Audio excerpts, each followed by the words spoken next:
तो hello guys, कैसे हैं आप सभी। I hope you all are good. और एक बार फिर से आपका स्वागत है हमारे इस चैनल पे। आज हम एक इम्पॉर्टेंट टॉपिक को डिस्कस करने जा रहे हैं जो कि हमारा है GST. GST stand for goods and services tax. तो चलिए आज के लेक्चर को स्टार्ट करेंगे। उससे पहले अगर आप चैनल पर नए हैं तो चैनल को सब्सक्राइब जरूर कर लें। और ये जो लेक्चर की पीडीएफ है वो मैं डालूंगा अपने टेलीग्राम चैनल पे। अगर आपने अभी तक टेलीग्राम चैनल को ज्वाइन नहीं किया है तो डिस्क्रिप्शन बॉक्स में मैं टेलीग्राम चैनल का लिंक दे दूंगा, आप वहाँ पे जाके उसको ज्वाइन कर सकते हैं और इस पीडीएफ को आपको मिल जाएगी आपके टेलीग्राम चैनल पर। राइट, तो चलिए आज का जो लेक्चर है वो स्टार्ट करेंगे। काफ़ी कुछ इसमें सीखेंगे, क्या हमारा जीएसटी होता है, कितने तरह का जीएसटी होता है, जीएसटी के क्या क्या रेट्स होते हैं, जीएसटी नंबर क्या होता है और इसकी एप्लीकेबिलिटी क्या होती है, सब चीज़ें यहाँ पे देखेंगे। राइट, तो वीडियो के अंत तक बने रहिए। सबसे पहले इंट्रोडक्शन है जीएसटी का। जीएसटी है क्या? ये हमारा एक वैल्यू एडेड टैक्स होता है जो कि बेसिकली हमारे गुड्स और सर्विसेज पे यहाँ पे लेविट किया जाता है। गुड्स एंड सर्विसेज पे ये लगता है। और जो जीएसटी का एक फीचर है कि ये अल्टीमेटली किस पे चार्ज किया जाता है, इसका पेमेंट जो करता है वो लास्ट कंज्यूमर करता है। यानी कि जैसे फॉर एग्जांपल हम कोई गुड्स को परचेज कर रहे हैं तो उस पे जीएसटी का पेमेंट हम लोग करेंगे। यानी कि मैंने गुड्स कोई परचेज किया, यानी कोई सर्विसेज मैंने ली, कहीं पे रेस्टोरेंट में खाना खाने गया, तो उस जीएसटी का पेमेंट कौन करूँगा? मैं करूँगा। लेकिन वो गवर्नमेंट के पास किसके थ्रू जाएगा? वो जो बिजनेसमैन है जिसने भी मुझे सर्विसेज प्रोवाइड की, तो उसके थ्रू वो यहाँ पे गवर्नमेंट के पास में जमा हो जाएगा। यानी कि गवर्नमेंट को रेमिट करने की जो रिस्पॉन्सिबिलिटी है वो किसके रहेगी? जिसको हमें यहाँ पे, जिसको कंज्यूमर जो जीएसटी का पेमेंट है वो करेगा। ठीक है, तो ये आपका क्या है, ये स्ट्रक्चर बेसिकली जीएसटी का यहाँ पे रहता है। और जीएसटी आपका क्या है? एक आपका टैक्सेस है। जीएसटी को ऑलमोस्ट 21 टैक्सेस को एलिमिनेट करने के बाद वन नेशन वन टैक्स के जो थीम है उसके तौर पे इसको लागू किया गया, जिसमें सभी प्रकार के जो वैट थे या इस तरह के जो टैक्सेस थे, जो कॉम्प्लिकेटेड टैक्सेस जो सिस्टम था उसको एलिमिनेट कर दिया गया और यहाँ पे एक नए टैक्स को यहाँ पे इंट्रोड्यूस किया गया जिसको नाम दिया गया जीएसटी। अब इसकी थोड़ी सी हिस्ट्री देखते हैं। सबसे पहले जो जीएसटी था उसको इंट्रोड्यूस किया गया आपके 2014 में। राइट, 2014 में। और कौन से अमेंडमेंट में? जो कॉन्स्टिट्यूशंस में था उसमें 122वां अमेंडमेंट के थ्रू इस बिल को यहाँ पे इंट्रोड्यूस किया गया था 2014 के अंदर। उसके बाद 2016 में इसको यहाँ पे राज्यसभा से पारित किया गया। राज्यसभा से पारित करने के बाद इसमें जो हमारे संविधान था उसमें 101वां यानी कि 101वां अमेंडमेंट किया गया हमारे कॉन्स्टिट्यूशंस में। उसके थ्रू इसको राज्यसभा से पास किया गया, किसमें? एक्ट 2016 के अंदर। और फाइनली 1 जुलाई 2017 को इसको एक्ट बना दिया गया और ये जो है हमारा एप्लीकेबल हो गया। किसके थ्रू? 101वां अमेंडमेंट ऑफ आवर कॉन्स्टिट्यूशंस। ये आपको बेसिकली याद रखना है, इंपॉर्टेंट क्वेश्चन है कि जो जीएसटी है वो आपके हमारे कॉन्स्टिट्यूशंस के कौन से अमेंडमेंट को करने के बाद यहाँ पे एप्लीकेबल किया गया, तो वो है हमारा 101वां अमेंडमेंट। राइट, अब देखते हैं इसके कुछ प्रोविजंस, हमारे क्या क्या प्रोविजंस हैं जीएसटी के। तो यहाँ पे जो जीएसटी है वो आपके किस पे लगता है? आपके सर्विसेज पे लगता है, हमारे गुड्स पे लगता है। ठीक है, और स्टेट हमारे एक स्टेट से दूसरे स्टेट में सप्लाई पे भी लगता है, विद इन द स्टेट के सप्लाई पे भी लगता है। तो ये जो जीएसटी का स्ट्रक्चर है। और इसके अलावा इसमें अलग अलग तरह की जीएसटी हम पढ़ेंगे। बेसिकली 4 तरह के जीएसटी को हम यहाँ पे स्टडी करेंगे। सबसे पहले स्टडी करेंगे हम एसजीएसटी की बात करेंगे, दूसरा हम बात करेंगे सीजीएसटी की बात करेंगे, तीसरा हम बात करेंगे आईजीएसटी की बात करेंगे, चौथा हम देखेंगे यूटीजीएसटी। ठीक है, SGST stand for state goods and services tax, CGST stand for central goods and services tax, IGST integrated goods and services tax और UTGST union territory goods and services tax. ठीक है, इसकी एप्लीकेबिलिटी कैसे होती है, कैसे ये एप्लीकेबल होगा, इसकी अभी डिस्कशन करेंगे। ठीक है, काफ़ी एग्जांपल्स के थ्रू इसको समझेंगे ताकि यहाँ पे कोई भी कन्फ्यूजन ना रहे। राइट, और यहाँ पे एक चीज़ याद रखने वाली चीज़ है कि ये आर्टिकल 246A क्या कहता है? ये कहता है कि आपको जो भी स्टेट है वो यहाँ पे आपके लेविट कर पाएंगे गुड्स एंड सर्विसेज पे टैक्स। तो यहाँ पे पूछा जाता है क्वेश्चन कि कोई भी स्टेट को कौन से सेक्शन के अंदर, कौन से आर्टिकल के अंदर यहाँ पे पावर मिली है कि वो सर्विसेज और गुड्स पे यहाँ पे टैक्स लगा सकते हैं। तो वो हमारा आर्टिकल होता है 246A। राइट, चलिए आगे बढ़ते हैं। अब बात करते हैं जीएसटी काउंसिल की। जीएसटी काउंसिल बेसिकली क्या है, जीएसटी के जो एक तरह से बॉडी है उसको यहाँ पे रिप्रेजेंट करता है। तो इस जीएसटी काउंसिल को फॉर्म करने का जो राइट है वो है हमारे प्रेसिडेंट ऑफ इंडिया के पास। बट प्रेसिडेंट ऑफ इंडिया ने जब इसको फॉर्म कर लिया तो उसके बाद इसकी जो चेयरमैन होते हैं, जो हमने जीएसटी काउंसिल बनाई, तो उसके अंदर डिफरेंट टाइप के मेंबर्स होते हैं और एक चेयरमैन होता है। तो चेयरमैन कौन होता है हमारे, वो होते हैं union finance minister of the India. वो हमारे अभी हैं निर्मला सीतारमण जी हैं। तो वही हमारे क्या है यहाँ पे चेयरमैन हैं जीएसटी काउंसिल के। और साथ ही जो मिनिस्टर्स हैं वो नॉमिनेट किए जाते हैं हमारे स्टेट गवर्नमेंट के द्वारा और वो बनते हैं इसके मेंबर। स्टेट गवर्नमेंट के जो नॉमिनेटेड मिनिस्टर हैं वो जीएसटी काउंसिल के मेंबर बनते हैं और चेयरमैन कौन बनता है, यूनियन फाइनेंस मिनिस्टर, राइट। और उसके बाद बात करते हैं राइट्स की। यहाँ पे आपके जो राइट्स, वोटिंग राइट्स है वो किसके पास रहती है। यहाँ पे जो जीएसटी है ना, ये दो तरह का, एक तरह से हम कह सकते हैं कि ड्यूअल एस्पेक्ट पे चलता है। स्टेट के पास भी पावर है और सेंट्रल के पास भी पावर है। तो 1/3 वोटिंग का पावर तो हमारे किसके पास है, स्टेट के पास, सॉरी सेंट्रल के पास है। बट 2/3 जो पावर है वो किसके पास है, हमारे स्टेट्स को दी गई है। और यहाँ पे बताया गया है कि जो मेजर डिसीजंस हैं, जो भी डिसीजन लिए जाएंगे वो मेजोरिटी के साथ ले जाएंगे, 3/4 ऑफ मेजोरिटी के साथ। 3/4 में आपको पता है हमारे कंपनी में या और भी जगह हमारे किस तरह का रेजोल्यूशन पास किया जाता है, वो किया जाता है हमारा स्पेशल रेजोल्यूशन, ठीक है। 3/4 के अंदर 3/4 मेजोरिटी होने पर ही यहाँ पे किसी भी प्रकार का जीएसटी के अंदर अमेंडमेंट किया जाना पॉसिबल हो पाएगा। ये तो बात हुई हमारे जीएसटी काउंसिल की, goods and service tax council की। अब बात करते हैं इसके फीचर्स की। सबसे पहला इसका फीचर है, ये एप्लीकेबल होता है सप्लाई साइड पे। एक साइड होती है हमारी कौन सी, हमारी मैन्युफैक्चरिंग साइड, दूसरी साइड होती है हमारी सप्लाई साइड। तो ये जीएसटी बात करता है सप्लाई साइड की। जहाँ पे आप मैन्युफैक्चर कर रहे हो वहाँ पे जीएसटी का पेमेंट नहीं किया जाएगा, बल्कि जहाँ पर आप गुड्स को सप्लाई करोगे वहाँ पर इसका पेमेंट किया जाएगा। क्योंकि देखिए होता क्या है, जैसे आपने क्या किया, गुड्स फॉर एग्जांपल मैंने एक बाइक मंगवाई। अब मैंने बाइक मंगवाई तो जो बाइक आई मेरी, चलिए मान लेते हैं हमारी, मैंने एक यूपी से बाइक मंगवाई, उत्तर प्रदेश से बाइक मंगवाई। तो जब उत्तर प्रदेश से बाइक आई तो उस पर जीएसटी नहीं एप्लीकेबल होगा। मेरे दूसरे स्टेट में जब बाइक आई तो उस पर मैं खुद टैक्स, मैं जीएसटी का पेमेंट करूंगा। तो ये क्या है हमारा, ये है हमारा सप्लाई साइड टैक्स, ठीक है। ये हमारा मैन्युफैक्चरिंग साइड पे ना लग के सप्लाई साइड पे इसका पेमेंट किया जाता है। दूसरा इसका फीचर होता है destination based taxation. Destination based मतलब जहाँ पर इसकी सप्लाई की जाएगी, जैसे कि गुड्स यहाँ पे बना, मुंबई में आपका क्या बना है, बिस्किट बना है, तो उस बिस्किट को जहाँ पे कंज्यूम किया जाएगा, जहाँ पे उसका कंजम्पशन किया जाएगा, जहाँ पे उसका यूज किया जाएगा, तो वहीं पर ही उसका पेमेंट भी हो पाएगा उस जीएसटी का, ठीक है। इसीलिए इसको कहा जाता है डेस्टिनेशन बेस्ड टैक्सेशन। फिर है ड्यूअल जीएसटी। ड्यूअल जीएसटी का मतलब है कि इसमें एक पार्टी तो है हमारी स्टेट की पार्टी और दूसरी पार्टी हमारी सेंट्रल की पार्टी, यानी कि state government and central government दोनों इसमें इन्वॉल्व रहते हैं। जैसे कि बात करते हैं हमारे, जब हम एक स्टेट के अंदर ही यहाँ पे गुड्स की सप्लाई करते हैं, अभी डिटेल में पढ़ेंगे, बट इतना समझ लो, अगर हम एक ही स्टेट के अंदर गुड्स की सप्लाई कर रहे हैं तो उसमें दो तरह का टैक्स का हमको पेमेंट करना पड़ेगा। एक तो करना पड़ेगा एसजीएसटी और दूसरा करना पड़ता है हमको सीजीएसटी। तो ये दोनों में आपके सेंटर का भी हिस्सा होता है और स्टेट का भी हिस्सा होता है, इसलिए इसको कहा गया है ड्यूअल जीएसटी, ठीक है ना, ओके। और सेंट्रल के टैक्स को आपको क्या कहते हैं, सीजीएसटी बोलते हैं, स्टेट के टैक्स को क्या बोलते हैं, एसजीएसटी आप बोलते हैं। और अगर एक स्टेट से दूसरे स्टेट में करना है तब हमारा आईजीएसटी यहाँ पे लगता है, जिसको हम बोलते हैं integrated goods and service tax. इसको अभी डिटेल में अभी डिस्कस करेंगे।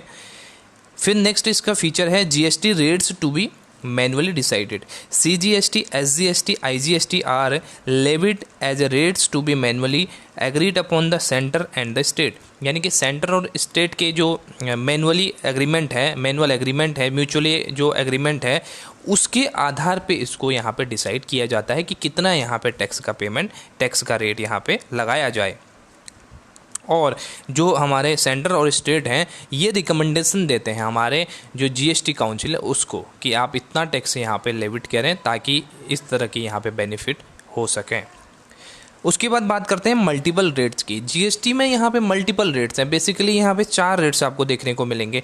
जो इनिशियल जीएसटी था, जिस समय जीएसटी को लागू किया गया था, तो उस समय यहाँ पे 4 रेट डिसाइडेड थे। एक था 5% का, एक था 12% का, एक था 16% का, एक था 28% का। बट एट प्रेजेंट यहाँ पे जो मेजर रेट हैं वो 4 रेट हैं। एक आपका 5% है, एक आपका 12% है, एक आपका 18% है और एक आपका 28%। तो ये 4 रेट यहाँ पे प्रिस्क्राइब्ड है अभी। बट इसके अलावा भी यहाँ पे 0.25 का भी रेट है, 0% का भी रेट है और साथ में 5% के रेट से भी यहाँ पे जीएसटी चार्ज किया जाता है।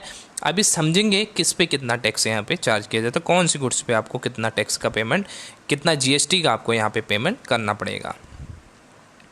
अब बात करते हैं कि यहाँ पे जो जीएसटी को इंट्रोड्यूस किया गया उससे यहाँ पे क्या रिफॉर्म्स आए, क्या यहाँ पे बदलाव हुए। जो हमारे ट्रेडिशनल वे ऑफ टैक्सेशन था वो क्या उसमें चेंजेस आए हैं यहाँ पे। सबसे पहला चेंज आया creation of the common national market. Common national market का क्या मतलब है, वन नेशन वन टैक्स। पहले क्या था, डिफरेंट टाइप के टैक्सेस थे, अलग अलग टैक्सेस लगते थे। लगभग मैंने बताया कि आपको 21 के आसपास टैक्सेस को यहाँ पे एलिमिनेट किया गया इसके अंदर। तो इतने सारे टैक्सेस लगाए जाते थे, तो उन सारों को यहाँ पे एलिमिनेट करके एक टैक्स को इंट्रोड्यूस किया जीएसटी, जिससे क्या हो गया, हमारा कॉमन नेशनल मार्केट यहाँ पे बन गई है। Second, mitigation of cascading effect. Cascading effect क्या होता है, टैक्स ऑन द टैक्स, यानी कि टैक्स के ऊपर टैक्स लगाने को हम कहते हैं कास्केडिंग इफेक्ट। पहले होता क्या था, अगर हम एक ही सर्विसेज को, एक ही यहाँ पे प्रोडक्ट को प्रोडक्शन करते थे, प्रोडक्शन के टाइम यहाँ पे जब हम रॉ मटेरियल खरीदे तब उस पर टैक्स देना होता था, ठीक है। उसके प्रोडक्शन के बाद उसके सप्लाई पे टैक्स देना होता था, सप्लाई के बाद कंज्यूमर पे पहुँचता था तब उसका टैक्स देना। तो टैक्स के ऊपर टैक्स बन के यहाँ पे एक प्रोडक्ट बहुत ज़्यादा महंगा हो जाता था, जिसको कास्केडिंग इफेक्ट बोलते थे। बट यहाँ पे जब से बोला GST, consumption based taxation, destination based taxation, तो ये क्या है, आपका एक ही जगह पे टैक्स का चार्ज किया जाएगा, टैक्स का पेमेंट किया जाएगा। तो इससे हमारा क्या है, मिटिगेशन कर दिया कास्ट कटिंग इफेक्ट को, कास्ट कटिंग इफेक्ट को खत्म कर दिया गया है, ठीक है। Reduction in the tax burden, tax burden भी यहाँ पे कम कर दिया गया है, क्योंकि यहाँ पे जो प्रोडक्शन करेगा, प्रोडक्शन करने वाले को टैक्स का पेमेंट नहीं करना पड़ेगा, बल्कि जो बर्डन है वो बर्डन आगे शिफ्ट हो जाएगा। बर्डन कहाँ शिफ्ट हो जाएगा, लास्ट कंज्यूमर पे यहाँ पे शिफ्ट किया जा सकता है बर्डन, ठीक है। पहले जो बर्डन था वो शिफ्ट नहीं किया जा सकता, क्योंकि टैक्स का पेमेंट उसी को करना था जो उसको यहाँ पे परचेज कर रहा था। बट यहाँ पे आप जिसको सामान बेचोगे, जहाँ पे आप सप्लाई दोगे, उस पे आप अपने टैक्स के बर्डन को शिफ्ट कर सकते हैं, ठीक है। अब है मेकिंग इंडियन प्रोडक्ट्स मोर कम्पिटिटिव। हमारा जो इंडियन प्रोडक्ट है वो मोर कम्पिटिटिव कैसे बनेगा। पहले होता क्या था, हमारे जो सारे जो बिजनेसमैन थे उनका ध्यान रहता था टैक्स को कैसे हम टैक्स को कम करें, क्योंकि इतने वेरियस टाइप के टैक्स हैं कि उनका पेमेंट करते करते ही आपका जो प्रोडक्ट है उसकी कॉस्ट बहुत ज़्यादा बढ़ जाती। तो वो कॉस्ट कटिंग पे बेसिकली ज़्यादा ध्यान देते थे, ना कि उसके क्वालिटी पे। बट जब से आपका इंट्रोड्यूस किया गया जीएसटी, तो जब कॉस्ट ही कम है तो अब क्वालिटी पे ज़्यादा ध्यान दिया जाता है, जिससे आपके एक तरह से फेयर कंपटीशन यहाँ पे मार्केट में बनता है, क्योंकि यहाँ पे क्वालिटी को ज़्यादा प्रेफर किया जाता है, राइट। अब है ईजियर टू एडमिनिस्टर। सारे जो जीएसटी का जो प्रोसेस है वो सारा सब कुछ ऑनलाइन है, राइट। आप अप्लाई कर सकते हो जीएसटी नंबर के लिए, ऑनलाइन कर सकते हैं आप। जीएसटी का पेमेंट करना ऑनलाइन कर सकते हैं आप, रिटर्न भरना ऑनलाइन भर सकते हैं आप, रिफ़ंड लेना ऑनलाइन ले सकते हैं। तो सारा जो प्रोसेसिंग है वो सब कुछ ऑनलाइन है, ठीक है। तो इस केस में क्या हो गया, सब कुछ ईजी वे में हो गया, सब कुछ एडमिनिस्ट्रेट करना ईजी यहाँ पे हो गया है। चलिए, ये तो बात करी थी हमने रिफॉर्म्स क्या क्या है जीएसटी की वजह से। आई होप कि आप समझ गए होंगे कि जीएसटी के आने से यहाँ पे क्या क्या यहाँ पे मेन बेनिफिट हुए हैं। बेनिफिट की बात फिर अभी करेंगे, लेकिन क्या क्या चेंजेस हुए हैं आप एक ओवरव्यू यहाँ पे समझ गए होंगे, राइट। अब बात करते हैं जो हमारा मेन मुद्दा है कि जीएसटी कितने तरह का होता है, जिसमें सबसे ज़्यादा कन्फ्यूजन यहाँ पे देखने को मिलता है। बेसिकली हमारा जो मेन जीएसटी है वो 3 तरह का होता है, सीजीएसटी, एसजीएसटी, आईजीएसटी। बट इसके अलावा एक और जीएसटी होता है जिसको हम बोलते हैं क्या, यूटीजीएसटी, राइट। अब बात करेंगे सबसे पहले कि अगर हम सेल कर रहे हैं एक ही स्टेट के अंदर, चलिए एग्जाम्पल लेते हैं। एग्जाम्पल लेता हूँ मैं उत्तराखंड का। माना मैं सेल कर रहा हूँ उत्तराखंड स्टेट में। उत्तराखंड स्टेट में मेरा बिजनेस है और मैं दो यहाँ पे डिस्ट्रिक्ट को पकड़ता हूँ। पहला डिस्ट्रिक्ट मैंने पकड़ लिया नैनीताल डिस्ट्रिक्ट, दूसरा डिस्ट्रिक्ट मैं पकड़ लेता हूँ उधम सिंह नगर डिस्ट्रिक्ट। तो इन दो डिस्ट्रिक्ट के अंदर जब भी मैं यहाँ पे सेलिंग या परचेजिंग जो भी करूँगा तो उस केस में यहाँ पे दो टैक्सेस का पेमेंट करना पड़ेगा। वो टैक्स कौन से हैं? CGST और SCST, यानी कि central goods and service tax and state goods and service tax. ये दो चीज़ें हमें, दो टैक्सेस का हमें पेमेंट करना पड़ेगा विद इन द स्टेट जब यहाँ पे आपकी सप्लाई हो रही है। आई होप क्लियर हो गया होगा। चलिए अब बात करते हैं, अगर हम एक स्टेट से दूसरे स्टेट में कर रहे हैं, मैं बात कर रहा हूँ अब UK से, उत्तराखंड से मैं UP में यहाँ पे सप्लाई दे रहा हूँ, तो इस केस में कौन से गुड्स का यहाँ पे कौन सी GST का पेमेंट करना पड़ेगा? तो इस केस में आपको एक ही GST का पेमेंट करना है, IGST, integrated goods and service tax. इसका यहाँ पे आपको पेमेंट करना पड़ेगा। I hope clear. उसके बाद जो हमारा UTGST की बात थी वो कब आएगी? जब हम यूनियन टेरिटरी के अंदर बिजनेस कर रहे हैं, तो उस केस में अगर हम एक जगह से दूसरे जगह आपकी जो सप्लाई है उसको करेंगे तो उसके अंदर आपका जो SGST है वो यहाँ पे नहीं लगेगा। उसमें दो टैक्स लगेंगे, एक लगेगा UTGST जिसको union territory goods and service tax बोला जाता है, और दूसरा आपका लगेगा CGST जिसको बोलते हैं central goods and service tax. Centre तो बोलता भैया तो मैं तो लूँगा ही लूँगा, मेरे को तो टैक्स दोगे ही दोगे, चाहे आप तुम यूनियन टेरिटरी में करो चाहे तुम स्टेट में करो। अगर स्टेट हो तो SGST लूँगा, ठीक है, और लागू होगा। अगर आप यूनियन टेरिटरी हो तो UTGST लगाओ, तुम्हारी मर्जी है, बट मेरा तो हिस्सा पक्का है, ठीक है। तो CGST तो रहेगा। अगर स्टेट है तो स्टेट वाला लगा दो, UTGST तब लगाओगे जब UT है, ठीक है। तो यूनियन टेरिटरी का केस आपको समझ में आ गया। अब दोबारा एक बार रिवीजन कर लेते हैं। पहली चीज़, ये दो टैक्स कब लगेंगे? CGST एंड SGST तब लगेंगे जब एक स्टेट के अंदर आप एक जगह से दूसरे जगह गुड्स की सप्लाई कर रहे हैं। जैसे मैंने आपको बताया, उत्तराखंड के अंदर एक नैनीताल डिस्ट्रिक्ट से उधम सिंह नगर डिस्ट्रिक्ट में मैं यहाँ पे गुड्स की सप्लाई दे रहा हूँ। उस केस में मैं एक टैक्स दूंगा CGST, एक टैक्स दूंगा SGST, राइट। अगर बात कर रहा हूँ मैं UP और उत्तराखंड के बीच के सप्लाई की, तो उसमें लगेगा IGST, सिंगल टैक्स। अगर इसके बाद यूनियन टेरिटरी की बात कर रहे हैं, ठीक है, तो उस केस में हमारे पास SGST को हम नहीं लगाएंगे, एक लगेगा CGST, एक लगेगा UTGST, ठीक है। तो ये हमारा बेसिक जो स्ट्रक्चर है वो GST एप्लीकेबिलिटी का यहाँ पे होता है कि GST कौन सा GST कहाँ पे लगेगा। अब क्लियर है आपको, ठीक है। तो चलिए अब आगे बढ़ते हैं। ये तो बात थी हमारी।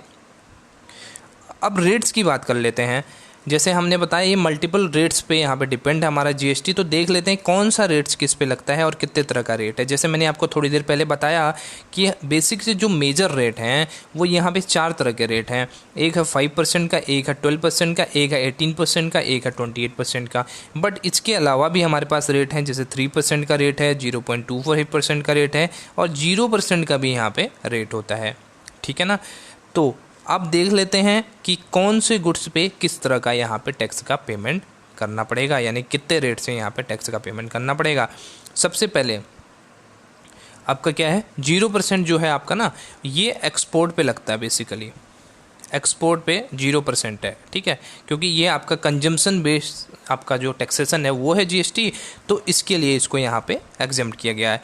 और 0.25% किस पे लगेगा? आपके जो rough diamonds in the sense कि अगर आपने सीधे खदान से कोई डायमंड निकला है तो उस पर 0.25% की दर से यहाँ पे GST लगेगा। बट ध्यान रखने वाली बात है, अगर वो ज्वेलरी बन गई, उसको प्रोसेस कर लिया, उसको तराश लिया गया हीरे को, तो उस केस में 3% के रेट से आपको GST का पेमेंट करना पड़ेगा। इस बात को ध्यान में रखना, ठीक है। रफ डायमंड मतलब रॉ मटेरियल उसका, ठीक है। रॉ मटेरियल अगर मिला तो उस केस में 0.25%, अगर उसको प्रोसेस कर लिया, उसको यहाँ पे आपके ज्वेलरी बन गई, आपने कहीं पे उसको एक तरह से आपने उसको तराश लिया जिसको हम बोलते हैं, तो उस केस में आपको लगेगा 3% का। और 3% और किस पे लगेगा? गोल्ड पे 3%, प्रीसियस स्टोन्स जिसमें आपका एक डायमंड भी आपका आ गया, ठीक है, तो और ज्वेलरी, इस केस में आपका 3% वाले स्लैब्स में आप यहाँ पे इंक्लूड हो जाएंगे। 5% में कौन से हैं? आपके जो नेसेसरी गुड्स हैं, आपके जो प्रायोरिटी गुड्स हैं, जो आप डेली बेसिस पे यूज करते हैं, तो उस गुड्स का आपका 5% के रेट से लगेगा। और साथ में 28% की बात करें तो यहाँ पे लग्जरियस आइटम्स जो है भी आपके, और साथ में सिगरेट्स और कंपनसेशन सेस आपका इसमें प्लस हो जाता है। और जो सिगरेट्स हैं या लग्जरियस आइटम्स हैं, कार वार आपके जो महंगे आइटम्स हैं, उस पर 28% के हिसाब से यहाँ पे टैक्स का पेमेंट किया जाएगा, जीएसटी का पेमेंट किया जाएगा। और 12 और 18% आपका लगेगा जो रेसिडुअल है, यानी कि जो बच गए हैं, उन पे काफ़ी आइटम्स बच गए हैं। यहाँ पे बाइफरगेट करना ईजी नहीं है, क्योंकि इतने हज़ारों आइटम हैं, उनको आप बाइफरगेट नहीं कर सकते किस पे कितना लगेगा। बस बेसिक से आपको एक आइडिया रखना है। जैसे इनको बाइफरगेट कर सकते हैं हम 3% या 0.25%, इनको बाइफरगेशन हमारा हो सकता है।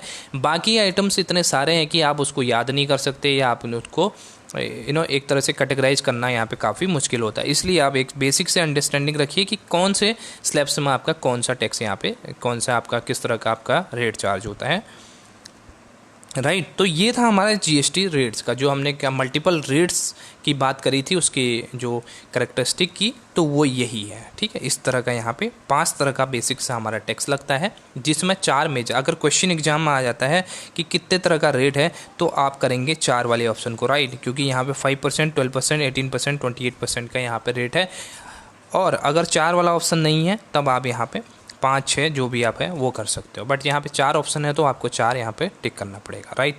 तो ये बात थी हमारे टैक्स के जो जीएसटी के अंदर रेट्स हैं उनकी। चलिए अब आगे बढ़ते हैं और देखते हैं कि जीएसटी एप्लीकेबल किस किस पे होता है, क्या लिमिट होनी चाहिए कि जीएसटी आपको एप्लीकेबल होगी। तो सबसे पहले किसी भी फाइनेंशियल ईयर में अगर आपकी एग्रीगेट टर्नओवर 20 लाख से ज़्यादा है, अगर आपके किसी फाइनेंशियल ईयर में एग्रीगेट टर्नओवर 20 लाख से ज़्यादा है, तो आप एलिजिबल हैं जीएसटी के लिए अप्लाई करने के लिए। आपको मैंडेटरी है, आप जीएसटी के अंदर आप जीएसटी नंबर लेंगे, ठीक है। ये किसके लिए बात थी? नॉर्मल जो बिजनेसमैन, अगर सप्लायर हैं, सप्लायर ऑफ गुड्स हैं, तो उस केस में ये 40 लाख की लिमिट हो जाती है। और इसके अलावा एक और रेट है 10 लाख की, वो किसके लिए है? वो है हमारे हिली एरियाज के लिए, या आपके जो स्पेशल कैटेगरी स्टेट्स होते हैं, या नॉर्थ ईस्टर्न स्टेट जो आपके हैं, उनके लिए यहाँ पे जो लिमिट है वो है 10 लाख रुपीज़ की, यानी कि 10 लाख के अगर आपके किसी भी फाइनेंशियल ईयर में एग्रीगेट टर्नओवर होता है, तो वो आपके जीएसटी के क्राइटेरिया के अंदर आ जाएंगे, ठीक है। तो ये हमारा था जीएसटी एप्लीकेबिलिटी की जो लिमिट थी, ठीक है। इसके अंदर हमने 3 चीज़ें देखी, एक तो 20 लाख की लिमिट देखी, और एक 40 लाख की लिमिट देखी, और एक देखी 10 लाख की लिमिट। 10 लाख किसके केस में लगेगा? जैसे आपके उत्तराखंड स्टेट है, या हिमाचल प्रदेश है, या इसके अलावा नॉर्थ ईस्टर्न के आपके स्टेट हैं, तो उनके केस में ये स्पेशल कैटेगरी के स्टेट्स होते हैं। तो इन केस में यहाँ पे जो लिमिट दी गई है वो 10 लाख की है, क्योंकि यहाँ पे हिली एरियाज में जो बिज़नेस है वो काफ़ी कम होता है, और एक तरह से as compare to plain area, तो यहाँ पे 10 लाख की लिमिट को ही काफ़ी यहाँ पे मान लिया गया है, इसलिए यहाँ पे 10 लाख की लिमिट रखी गई है। अब यहाँ पे बात आती है जीएसटी नंबर की। जीएसटी नंबर जो हमारा जीएसटी होता है, जिसको हम बोलते हैं जीएसटी आइडेंटिफिकेशन नंबर, उसका स्ट्रक्चर कैसा होता है? जब आप जीएसटी के लिए अप्लाई करते हो तो आपको जीएसटी मिलता है, ठीक है। जो जीएसटी का यहाँ पे स्ट्रक्चर क्या होता है, इसके जो नंबर डिजिट होते हैं उनको वो क्या रिप्रेजेंट करते हैं, उसको यहाँ पे समझते हैं। सबसे पहले जो टोटल नंबर होते हैं इसके अंदर अल्फ़ा न्यूमेरिक 15 डिजिट का ये होता है, जिसमें फर्स्ट के 2 डिजिट जो हैं वो आपके स्टेट कोड को बताएंगे। अलग अलग स्टेट का यहाँ पे अलग अलग कोड दिया रहेगा, तो वो स्टेट कोड को यहाँ पे रिप्रेजेंट करेगा। बाकी के उसके बाद के जो 10 नंबर हैं वो रिप्रेजेंट करेंगे आपके पैन नंबर को, यानी कि परमानेंट अकाउंट नंबर। आपका जो पैन नंबर है वो नंबर आपका रहेगा, उसके बाद के जो 10 डिजिट हैं। फिर नेक्स्ट जो डिजिट है वो बताएगा आपका एक डिजिट जो entity number of the same pen, यानी कि आपने अपने स्टेट में एक पेन नंबर से कितने एंटिटी को चला रखा है, यानी कि कितने एंटिटी के लिए आपने यहाँ पे जो जीएसटी है वो लिया हुआ है। आपके बेसिकली मतलब ये हो गया कि आपके कितने बिजनेस चल रहे हैं एक स्टेट के अंदर, तो वो आपका किस में आ जाएगा, यहाँ पे नंबर आपके दिखा दिएगा 1 2 3 4 5 6 7 जितने भी आपके एंटिटी चल रहे हैं वो यहाँ पे आपके शो हो जाएगा। उसके बाद जेड आपका आ जाएगा। जेड आपका क्या रहता है, ये बाय डिफ़ॉल्ट आपका एक जेड जो अल्फ़ाबेट रहता है वो सभी नंबरों में यहाँ पे रहेगा। और लास्ट का जो नंबर है वो आपका रहता है एरर्स को फाइंड आउट करने के लिए चेकसम डिजिट इसको बोला जाता है। सो आई होप ये क्लियर है। टोटल जो आपका डिजिट होते हैं अल्फ़ा न्यूमेरिक डिजिट वो 15 होते हैं आपके GST में, और फर्स्ट के 2 आपका डिजिट हैं वो स्टेट कोड बताएंगे, उसके बाद के आपके जो पैन नंबर को रिप्रेजेंट करता है, और उसके बाद जो नेक्स्ट एक नंबर है, एक सिंगल नंबर, वो आपको बताएगा कि आप कितने यहाँ पे बिजनेस एंटिटी को रन कर रहे हैं with in the same pan number. और फिर जेड आपका आ जाएगा जो बाय डिफ़ॉल्ट आपका एक अल्फ़ाबेट है वो रहेगा, और लास्ट आपका जो एरर को फाइंड आउट करने के लिए एक चेकसम आपका डिजिट रहता है वो यहाँ पे आ जाएगा। तो इस तरह से ये आपका स्ट्रक्चर होता है GSTN का, राइट। चलिए ये भी हो गया। अब आगे बढ़ते हैं और देखते हैं कि आपके एडवांटेजेस क्या क्या हैं GST के एडवांटेजेस आपके अलग अलग लोगों के अलग अलग जो आपके हैं प्रोस्पेक्टिव हैं वो अलग अलग यहाँ पे हो सकते हैं। जैसे कि गवर्नमेंट के लिए क्या क्या है पहले वो देख लेते हैं। गवर्नमेंट के पॉइंट ऑफ व्यू से देखते हैं तो यहाँ पे ये यूनिक और यूनिफाइड कॉमन मार्केट, जैसे कि हमने ऊपर भी बात करी थी कि 1 नेशन 1 टैक्स का जो कॉन्सेप्ट था उससे यहाँ पे सब कुछ आपका जो यूनिफाइड हो गया है। तो ये मेक इन इंडिया का आपका क्या है, ये आपका जो मेक इन इंडिया इन्वेस्टमेंट है इसको यहाँ पे बूस्ट अप करेगा, क्योंकि जो आपका जहाँ पे जो फॉर्मेलिटीज़ होती हैं वो बेसिकली कम होती हैं तो हर कोई वहाँ पे इन्वेस्ट करता है। अगर फॉर्मेलिटी ज़्यादा है, रिस्ट्रिक्शन ज़्यादा हैं, ज़्यादा सर्टिफिकेट्स ये सब कुछ, तो उस केस में जो एज ऑफ डूइंग बिजनेस है वो आपका काफ़ी यहाँ पे प्रभावित होता है, और जिससे आपका इन्वेस्टमेंट भी लो रहता है।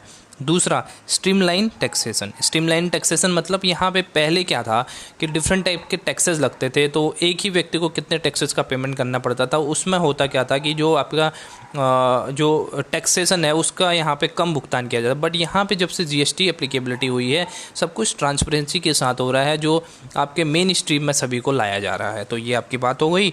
फिर है इंक्रीज टैक्स कंप्लाइंस। यहाँ पे टैक्स कंप्लाइंस कैसे इंक्रीज हुआ है, जो आपका सब कुछ ऑनलाइन कर दिया गया है आपके, चाहे आप रिटर्न फाइल करो, चाहे आप पेमेंट करो, चाहे आप रिफंड करो, तो वो कंप्लाइंसेस को यहाँ पे इंक्रीज कर दिया गया है। डिस्करेज टैक्स एविजन क्या है? टैक्स एविजन मतलब टैक्स की चोरी करना।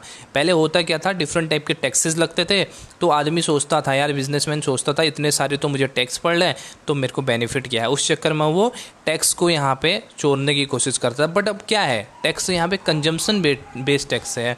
जैसे हम प्रोडक्ट खरीद रहे हैं, हम सर्विसेज ले रहे हैं, तो हमें टैक्स का पेमेंट करना ही करना है। तो उस केस में टैक्स की चोरी तो यहाँ पे बहुत कम हो जाएगी, होएगी नहीं, क्योंकि हमने होटल में, हम रेस्टोरेंट में गए, ठीक है, रेस्टोरेंट में गए तो वो बिल तो हमारे नाम का फटा ना, उस पर जो टैक्स पड़ा वो तो हमारे नाम का है ना, उसका पेमेंट तो हमने किया है, बट गवर्नमेंट को तो होटल के मालिक ने देना है। तो उस केस में जितना टैक्स का हमने पेमेंट किया उसकी जेब से तो कुछ नहीं किया। तो इस चक्कर में आपका जो टैक्स इविजन है वो काफ़ी यहाँ पे कम हो जाएगा, ठीक है।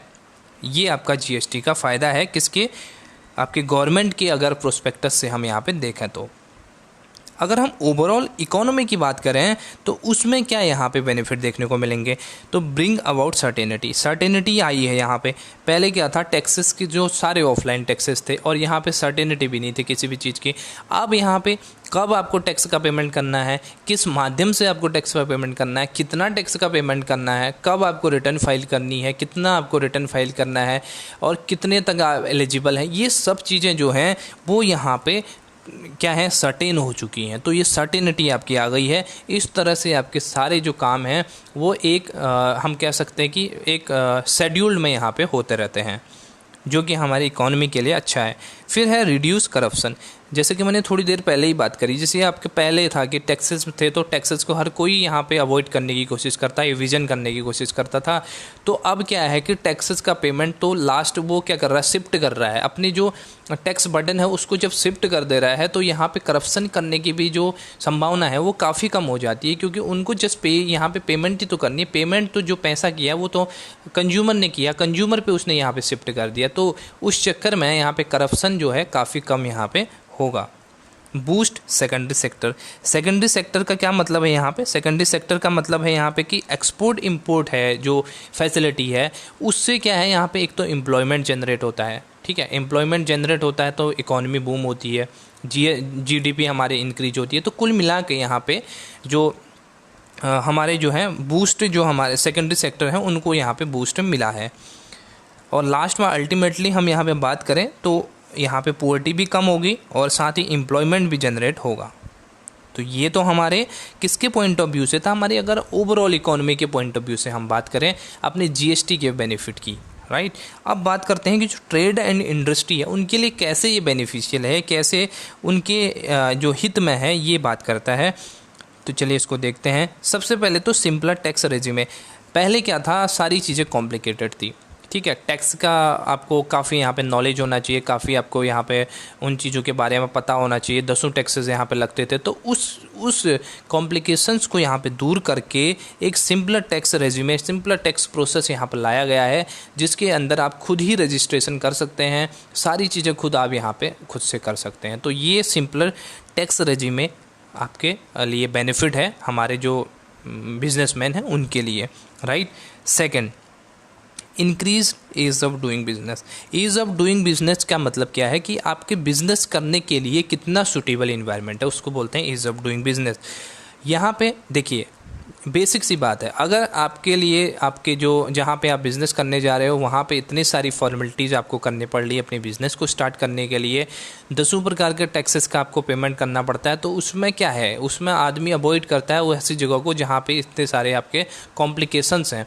तो जब से आपके वन नेशन वन टैक्स यहाँ पे इंट्रोड्यूस किया गया है, तब से इस सब डूइंग में भी यहाँ पे इम्प्रूवमेंट हुआ है, क्योंकि लोग ज़्यादा से ज़्यादा आप बिज़नेस करना चाहते हैं, क्योंकि इनएडुकेट नॉलेज जिसको भी है वो भी यहाँ पे बिज़नेस कर सकता है आसानी से, क्योंकि एक ही टैक्स का तो यहाँ पे पेमेंट करना है। तो एक टैक्स को ध्यान में रखते हुए तो वो सारी जो ध्यान है वो अपनी बिज़नेस पे यहाँ पे कंसंट्रेट कर सकता है। तो ये आपके लिए एक फ़ायदेमंद है। Reduction in multiplicity of the taxes, जो मैंने बोला कास्केडिंग इफेक्ट या अलग अलग तरह के जो टैक्सेस हैं वो यहाँ पे दूर कर दिए जीएसटी ने, क्योंकि सारे टैक्सेस को यहाँ पे एलिमिनेट कर दिया गया। Okay, elimination of double taxation on certain sector. यहाँ पे जो डबल टैक्सेशन की बात कर रहे थे हम, टैक्स के ऊपर टैक्स की, तो इस तरह से कुछ जो सर्टेन सेक्टर्स थे हमारे, तो वहाँ पे यहाँ पे काफ़ी बेनिफिशियल ये जीएसटी रहा है। More efficient neutralisation of the taxes especially for exports. यहाँ पे एक्सपोर्ट्स के लिए भी काफ़ी ये न्यूट्रल जो हमारी प्रोसेस है वो हो चुकी है just because of GST. Making और product more competitive in the international market. जैसे कि मैंने थोड़ी देर पहले ही बात करी थी कि जो आपका बिजनेसमैन है पहले ध्यान देता था वो कैसे हम कॉस्ट कटिंग कर पाएँ, अपनी जो टारगेट जो हमने सेट किया है उसके अंदर हमने अपने प्रोडक्ट को बना पाए। बट जब से उसके टैक्स का बर्डन कम हुआ है, टैक्स के बर्डन को शिफ्ट करने लगा है, तो उसमें आपके क्वालिटी पे वो ज़्यादा ध्यान देगा, क्योंकि कंज्यूमर जो है क्वालिटी प्रोडक्ट को यहाँ पे परचेज करते हैं। तो क्वालिटी प्रोडक्ट के बदले में जितना भी टैक्स का पेमेंट है या जितना भी प्राइस है उसको देने के लिए वो तैयार है। आईफोन का ही आप एग्जांपल ले लो, इतना महंगा आईफोन आता है फिर भी उसकी जो सप्लाई है वो पूरी नहीं हो पाती। क्यों? उसका रीज़न क्या है? क्वालिटी प्रोडक्ट है। तो वैसे ही अब जीएसटी के केस में भी है कि जो सारा कंसंट्रेट है वो क्वालिटी पे यहाँ पे दिया जाएगा, जिससे हमारे इंडियन प्रोडक्ट भी फॉरेन में, ओवरसीज़ में यहाँ पे कॉम्पिटिटिव मार्केट क्रिएट कर सकते हैं। Simplified and automated procedure for registration, return, refund and tax payment. जैसा मैंने थोड़ी देर पहले ही बताया आपको, सारा सिस्टम ऑनलाइन है, आप खुद से कर सकते हो, रजिस्ट्रेशन आप कर सकते हो और साथ ही आप अप्लाई खुद से कर सकते हो जीएसटी नंबर के लिए, रिफ़ंड आप कर सकते हो आसानी से, आप रिटर्न फाइल कर सकते हो आसानी से। तो ये सब चीज़ें क्या हैं, एक तरह से आपके लिए ईजी बना दी गई हैं और पूरी तरीके से ट्रांसपेरेंट कर दी गई हैं, right. Decrease in average tax burden on supply of the goods of services. Decrease supply पे यहाँ पे आपका जो गुड्स और सर्विसेज की आप सप्लाई कर रहे हो तो उस पे यहाँ पे आपका बर्डन कम हुआ है, क्योंकि आप बर्डन को शिफ्ट करते हो, ठीक है। अब कंज्यूमर के पॉइंट ऑफ व्यू से बात करते हैं। सबसे पहले तो ट्रांसपेरेंट प्राइजेस हैं। जैसे कि पहले क्या था कि आपके कितने तरह के टैक्सेस लगते थे, आपके प्रोडक्शन पे टैक्सेस लग रहा है, आपके सप्लाई, आप रिटेलर को आप होलसेलर को दे रहे हो उस पर टैक्स लग रहा है, रिटेलर को जा रहा है टैक्स लग रहा है, फिर कंज्यूमर पे जा रहा है उस पर अलग टैक्स तो इतने सारे टैक्सेस का पेमेंट था। तो यहाँ पे अब जब से एक टैक्स का है तो ट्रांसपेरेंसी आ गई है। जैसे ही हम बिल हमें मिलता है, हम कहीं पर मूवी का टिकट देखते हैं या हम रेस्टोरेंट का बिल देखते हैं तो उसमें सीधा सीधा आपका लिखा होता है 18% आपका जो जीएसटी है वो आप पेड करो, वो आपका दिया रहता सब कुछ उसमें। तो ये एक तरह से आपकी पूरी तरीके से ट्रांसपेरेंसी है कि एक्चुअल जो गुड्स का प्राइस है या सर्विसेज का प्राइस है वो कितना है और साथ में जो टैक्स है उसका अमाउंट कितना है। तो इस तरह से आपके प्राइसेस में ट्रांसपेरेंसी यहाँ पे आ गई है just because of GST. Price का रिडक्शन भी हुआ है, क्योंकि बेसिक सी बात है, अगर टैक्स के ऊपर टैक्स कास्केडिंग इफेक्ट जब ख़त्म हो गया तो काफ़ी यहाँ पे टैक्सेस को एलिमिनेट कर दिया गया, और जो सिंगल टैक्स सिस्टम से यहाँ पे प्राइजेस भी काफ़ी उसके कम हो गए, और पुअर्टी यहाँ पे कम हो गई है, क्योंकि यहाँ पे एम्प्लॉयमेंट जनरेट हुआ है। एम्प्लॉयमेंट जनरेट होगा तो हमारे क्या है, ऑटोमेटिकली हमारी जो पुअर्टी है वो यहाँ पे कम हो जाएगी। और स्टेट्स के लिए भी कुछ बेसिक्स यहाँ पे जो हम कह सकते हैं कि बेनिफिट हैं, जैसे expansion of the tax base यहाँ पे बड़ा है, क्योंकि सप्लाई चेन बड़ी है, मैन्युफैक्चरिंग चेन बड़ी है, तो उस तरह से आपके जो बिज़नेस है वो ज़्यादा बड़ा है, तो इस तरह से आपके जो टैक्स का बेस है उसका भी एक्सपेंड किया, वो भी एक्सपेंड हो गया ऑटोमेटिकली, क्योंकि लोगों को लगता है कि जब से हमने इम्प्रूवमेंट की बात करी ना ईज़ ऑफ डूइंग बिजनेस की, तो उससे क्या है, हमारे टैक्स का जो बेनिफिट जो मतलब जो ज़्यादा टैक्स रेवेन्यू यहाँ पे कलेक्ट हो पाएगा। मोर इकोनॉमिकल एम्पावरमेंट, यहाँ पे जो है power to tax services which were hitherto to the central government only will boost revenue and give the state access to the fastest growing sector in the economy. तो ये बात की गई है इकोनॉमिकल एम्पावरमेंट की। फिर है इन्हेंसिंग इन्वेस्टमेंट। इन्हेंसिंग इन्वेस्टमेंट का मतलब ये है कि जब हमने बात करी ईज़ ऑफ डूइंग बिजनेस की, तो ज़्यादा से ज़्यादा इन्वेस्टमेंट यहाँ पे डिफरेंट टाइप के सेक्टर्स में यहाँ पे किया जाएगा, जिससे आपका जो इकोनॉमी है वो बूम करेगी। फिर इंक्रीज है कंप्लाइंसेज में इंक्रीजमेंट, और यहाँ पे जो कंप्लाइंसेस हैं उसमें कंप्लाइंस में इंक्रीज कैसे हो गया, क्योंकि यहाँ पे सब चीज़ें सर्टेन कर दी गई। जो आईजीएसटी है, जो सीजीएसटी है, पहले क्या रहता था कि जो टैक्सेस है उसमें यहाँ पे काफ़ी कन्फ्यूजन रहता था, कितना पार्ट स्टेट का, कितना सेंटर को जाए, कितना, तो इसमें काफ़ी झगड़े टाइप के रहते थे। अब यहाँ पे सब कुछ सर्टेन कर दिया गया है कि जो कहाँ पे आईजीएसटी लगेगा, कहाँ पे सीजीएसटी और एसजीएसटी लगेगा, या कहाँ पे यूजीएसटी लगेगा, यूटीजीएसटी लगेगा, तो ये सब चीज़ें यहाँ पे सर्टेन कर दी गई हैं, जिससे काफ़ी यहाँ पे एक तरह से हम कहते हैं सिंप्लिसिटी यहाँ पे आ गई है। अब बात करते हैं कि नॉन टैक्सेबल सप्लाई क्या होती है। नॉन टैक्सेबल सप्लाई के क्या मतलब है, इसका मतलब ये है कि ऐसी सप्लाई जो सीजीएसटी या आईजीएसटी दोनों के रेजिमे से बाहर रहती है, उसको उस सप्लाई को बोलते हैं नॉन टैक्सेबल सप्लाई। और इस नॉन टैक्सेबल सप्लाई के अंदर यहाँ पे एलिजिबल होने के लिए सबसे पहले सप्लाई होनी ज़रूरी होती है। सप्लाई नहीं होगी गुड्स या सर्विसेज की, तो उसको हम नॉन टैक्सेबल सप्लाई वाले गुड्स के अंदर रख ही नहीं सकते हैं। ठीक है, तो ये तो बात हो गई हमारे नॉन टैक्सेबल सप्लाई। और इसके अंदर क्या क्या चीज़ें आती हैं, only those supplies that are excluded from the scope of the taxation under GST are covered by the definition। यहाँ पे बोला गया है कि आपके जो एक्सक्लूड किए गए हैं, आपके सप्लाई की डेफिनेशन आपको बताई गई है पहले जीएसटी के अंदर, कि वो गुड्स और सर्विसेज का सप्लाई होना चाहिए, और वो जो सप्लाई है वो आपके सीजीएसटी और आईजीएसटी यानी कि जो आपके सेंटर का टैक्स है और स्टेट का टैक्स है, दोनों के रेजिमे से ये बाहर होना चाहिए। तो उसको हम बोलेंगे यहाँ पे क्या, इसको हम बोलेंगे नॉन टैक्सेबल सप्लाई। यहाँ पे जो एक आइटम है जिसको alcoholic liquor for human consumption है, ये आपके out of the scope of GST है। Out of the scope of GST का मतलब हो गया कि ये जीएसटी के दायरे में नहीं आता है। अब यहाँ पे एक और चीज़ आती है, It must also be noted that the following items are not out of scope of GST. That means GST rate has not yet been announced or notified for them। यहाँ पे इम्पॉर्टेंट चीज़ ध्यान देने वाली बात ये है कि जो ये आइटम दिख रहे हैं आपको, पेट्रोलियम क्रूड है, हाई स्पीड डीजल है, ये आपको नेचुरल गैस है, ये आपको ये आइटम जो है डिफरेंट टाइप के, ये आपके स्कोप ऑफ द जीएसटी से बाहर के नहीं है, यानी कि स्कोप के अंदर हैं, बट फिलहाल इन पे जीएसटी इम्प्लीमेंट नहीं किया गया है, इन पे जीएसटी लागू नहीं किया गया है, बट ये कभी भी लागू किया जा सकता है, लेकिन ये आपके स्कोप से बाहर नहीं है जीएसटी के। जबकि आपके जो अल्कोहलिक लिक्वर है आपका ह्यूमन कंजम्पशंस के लिए, ये आपका स्कोप से बाहर है।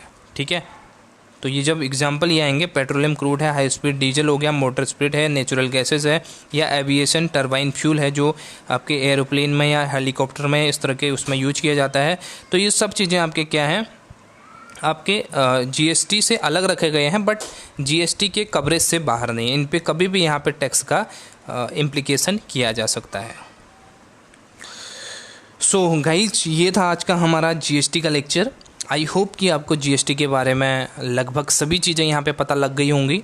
ठीक है, जो मेन पॉइंट थे उनको मैंने यहाँ पे इंक्लूड किया गया है एक समरी के तौर पे कि आपको सारी चीज़ें यहाँ पे कवर हो जाएं जीएसटी के स्टार्टिंग पॉइंट से लेके एंड तक।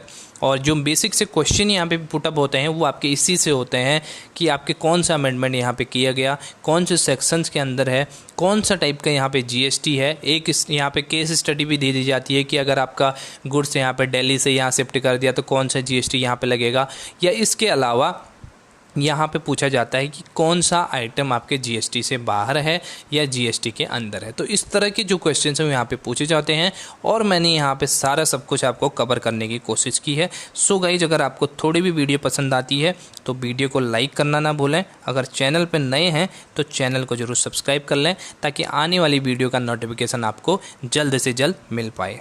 सो thank you so much for watching. Take care, bye bye.